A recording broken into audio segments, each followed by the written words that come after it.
Haleluya, shalom, puji nama Tuhan, sahabat pendengar yang diberkati Tuhan. Pada kesempatan ini saya akan berbagi renungan firman Tuhan dalam hidup kita sebagai manusia rohani.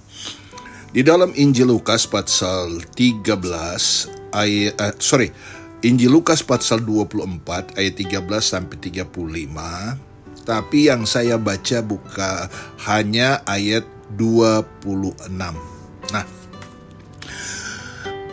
ayat 26 berkata, "Bukankah Mesias harus menderita semuanya itu untuk masuk ke dalam kemuliaannya?" Puji Tuhan.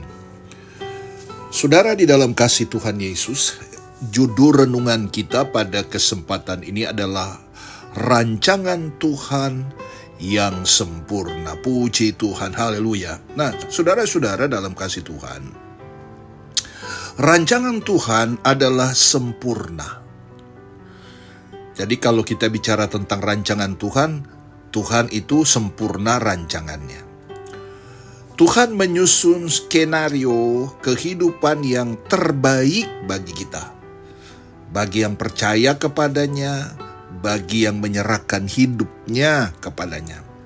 Allah atau Yesus menyusun skenario kehidupan yang terbaik bagi kita. Nah, akan tetapi manusia tidak mampu memahaminya. Ya.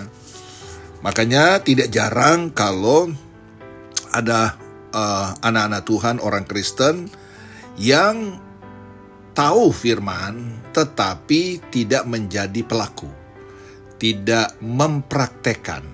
Ya, saudara-saudara ya.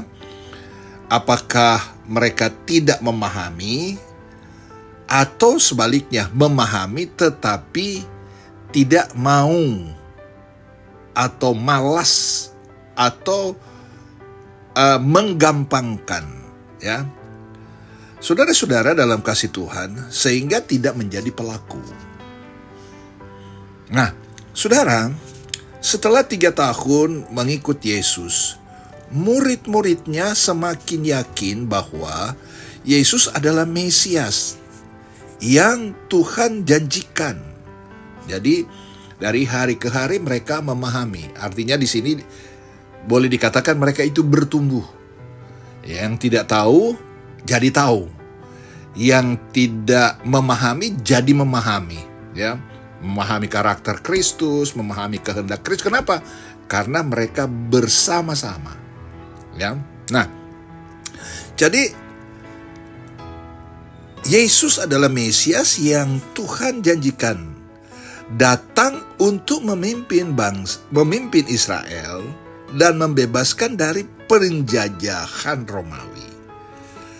Ya, tetapi kematian Yesus di kayu salib membuyarkan mimpi indah mereka. Ya, senang mereka itu saudara-saudara, ya ada seseorang, ada Yesus, ya, yang melepaskan mereka dari penjajahan Romawi. Tetapi saudara, kita lihat Yesus mati dan mimpi mereka itu buyar. Nah, saudara-saudara dalam kasih Tuhan, Yesus sudah bangkit, dan kita tahu di dalam Alkitab bahwa dia mati dan dia bangkit. Sesudah bangkit, menampakkan diri kepada kedua murid yang sedang berjalan menuju kampung Emmaus. Dan Yesus mendekati mereka, tetapi mereka tidak mengenalinya. Perhatikan di situ bahwa Yesus berbareng tapi tidak kenal. Ya. Tidak kenal, ya. Selanjutnya Yesus bertanya apa yang mereka percakapkan. Tampak muka keduanya berubah, muram, sedih, ya, merasa kehilangan. Ya, tidak ada sukacita. Mereka bercerita bahwa Yesus orang Nazaret yang telah dihukum mati dengan cara disalibkan. Padahal mereka mengharapkan Yesus menjadi pembebas bagi Israel. Mereka mengeluhkan, ya, mengeluhkan skenario yang urung terjadi. Apa pula maksud berita menghebohkan dari para perempuan yang mengatakan dia telah bangkit? Tanpa mereka ketahui, yang terjadi ialah yang terbaik. Pemahaman mereka mati, Yesus sudah mati, habis perkara. Tetapi ketika perempuan-perempuan ini mengerti dan tahu bahwa Yesus sudah bangkit, itu heboh. Saudara-saudara dalam kasih Tuhan, ya, tanpa mereka ketahui, yang terjadi ialah yang terbaik. Ya, Allah merancang sesuatu tentu yang terbaik bagi manusia, tapi manusia jasmani tidak paham. Sehingga mereka berpikir bahwa sampai ada perempuan-perempuan pada waktu itu menganggap Yesus dicuri orang. Saudara-saudara, kadang-kala kita temukan anak-anak Tuhan yang sudah lama di dalam Tuhan, tetapi tidak paham tentang firman Allah, tentang hal-hal yang terbaik yang Yesus rancangkan.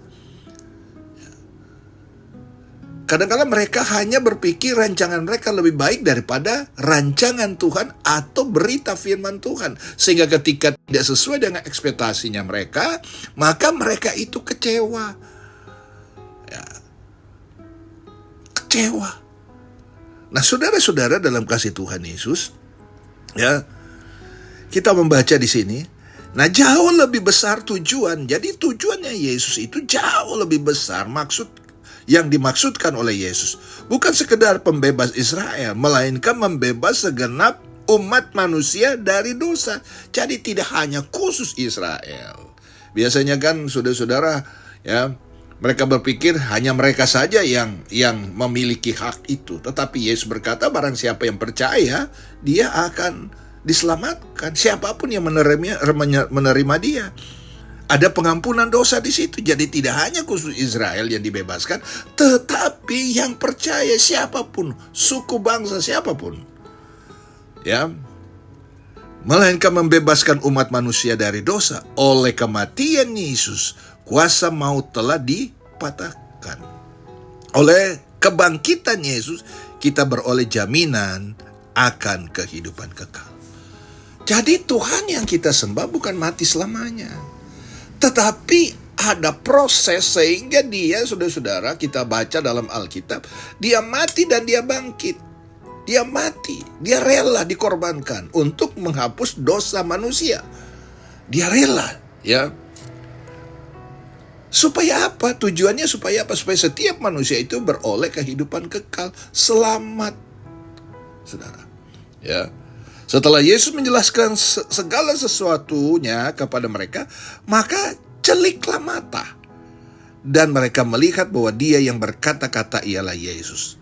Saudara-saudara, mengertilah pula mereka dan maksud mulia kedatangan Sang Mesias ke dalam dunia.